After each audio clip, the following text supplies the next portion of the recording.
Television showed a condemned woman apparently discussing her part in the murder of her husband.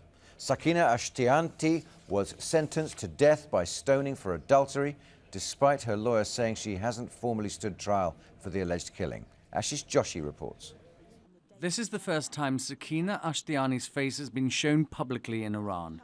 She's a 43-year-old mother of two and faces death, either by stoning or hanging.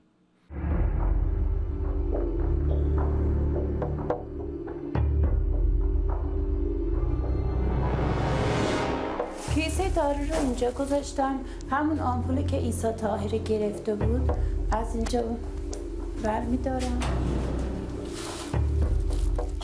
In this television reconstruction, Astiani plays the role she allegedly did on the night her husband was murdered.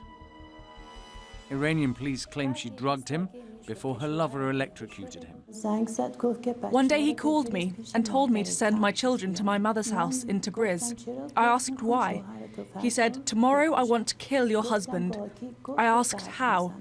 He said, "You inject him with a drug and make him unconscious, then I'll come and electrocute him."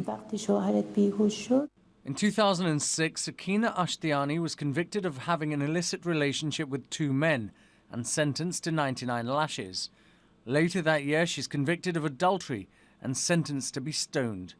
1 month later, Ashtiani is convicted of murder. She still faces execution, but the method, stoning or hanging, is not known. Ashtiani's plight has drawn worldwide condemnation, but Iran refuses to buckle under intense international pressure. Stoning was widely imposed in the years following Iran's Islamic Revolution in 1979. The judiciary regularly imposes stoning sentences, but often they're converted to other punishments. The last one was in 2007. Two German nationals detained in Iran are still waiting to have their fate decided. It's claimed the pair are journalists who came to Iran to interview Ashtiani's family, but had entered the country illegally with tourist visas. They violated the rules of our country. They were informed of the allegations. They have accepted and confessed to violating the rules. The Islamic Republic is highly sensitive of Western criticism, and this reconstruction would seem to suggest that it's not about to soften its stance on Sakineh+sky. Ashish Joshi, Sky News.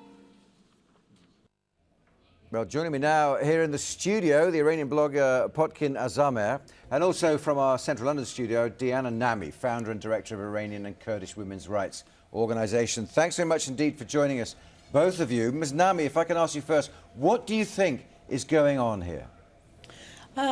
I think it is very typical from Iranian government that they change the sentence due to the pressure, international pressure, and of course pressure from inside the country.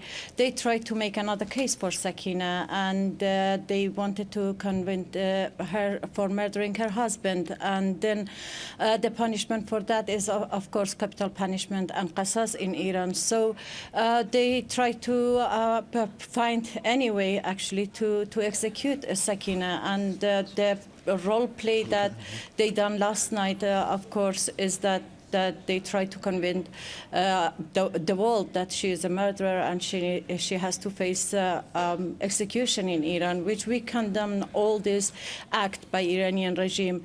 And so far what they have done is all against human rights, human being, and the execution is not right, and stoning is not right in that case. Potkin Azarmehr, I mean, do you agree with that analysis, first of all? And also, do you think Iran is that sensitive to international opinion that it would make this parade? I think, Andrew, actually the real pressure is coming from Iran's friends, for example, Brazil. Now, Brazil is an ally of the Iranian regime, but it's just had a president-elect who is a woman. And the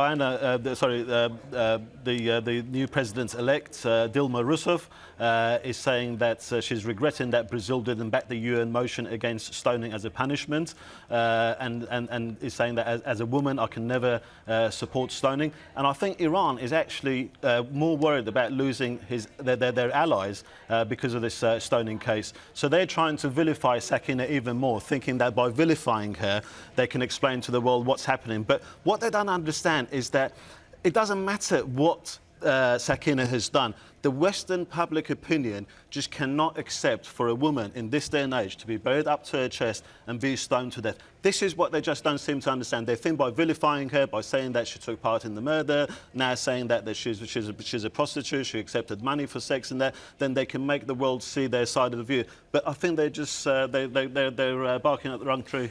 Diana, why do you think Iran sticks to its guns so solidly when clearly, as Potkin was saying, even its friends are starting to consider some of the judiciary outdated? Could you please repeat it? I didn't hear you properly. Why do you think Iran is being so stubborn in keeping these kind of punishments when they are becoming unpopular, even in the Middle East? It is, Iran tried to keep their Sharia law as it is inside Iran, and it's the way that keeping the women as half of the population under control and scaring the world. And it's a part of Iranian regime. It's a part of Iranian law. It's a part of the Sharia law that they are practicing, and they try to not actually bend their laws for the pressure inside and outside the country if they are friends or not friends, but they are under Iran are under a huge criticism and pressure at the moment. What they want, actually, they want to, it has been in the past that they want just to do what is their role and their law in Iran.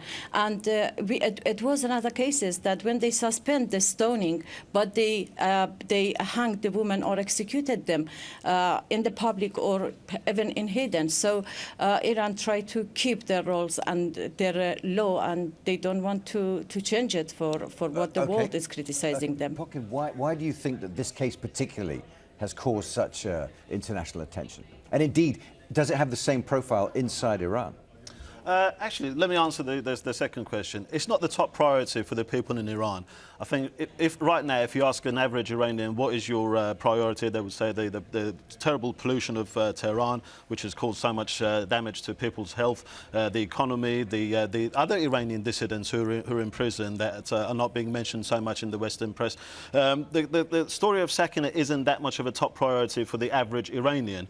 And until recently, the regime didn't even mention it in the internal media. And even if they did, they would just refer to her by her initials, just SA. It's only now that they've understood what's happening, that someone called Sakineh is being stoned in that. But to answer your first question, I have to sort of like go back to what I said before. The reason it's caught so much public attention is because in this day and age, the public opinion, the international public opinion, just cannot accept stoning as a punishment, no matter what that person has done. And this is what's causing all the publicity. And at the same time, the Iranian government itself is shooting itself in the foot because they keep perpetuating the news. Because what do? They go and arrest the lawyer, then they go and arrest the lawyer's wife, then they go and arrest the new lawyer. They've now arrested the son. So by doing these things, they themselves are stopping the news from fizzling out. They're creating the news so that it can be reported. Diana, why do you think this one case has garnered so much attention when there are thousands, not only in Iran, but across the world, who are being unfairly imprisoned at this very moment? At the moment, Iran, because of their political situation and economical situation, they are in the hot spot, and maybe most lenses are focused on Iran. So it's the reason. But the other reason is a huge campaign that has been raised, especially by her own son, from Iran, and the pressure around the world. Lots of countries around the world and their leaders condemn Iran for this brutal stoning and way of execution, and also execution generally. So this campaign make it to be on the top of the news, will be very highlighted, and the pressure around the world, I think it has been a very, very strong campaign against stoning. Thanks, Diana. Look, we're out of time, Potkin, but just briefly, how exasperating is this for Iranians outside looking in? To be honest with you, it's giving us a bad name. You know, Iranian people are very cultured people. They're very civilized people. Yeah. This is not representative of the Iranian people. So it's not something that they want to remain in the news for long. Indeed. Potkin Azarmehr and Diana Nami, thank you both there for joining us this afternoon on this extraordinary story. You're watching Sky News. Do take a look at our website as well, skynews.com. Bob Dylan's handwritten lyrics go for more than a song at auction. Find out just how much online. Coming up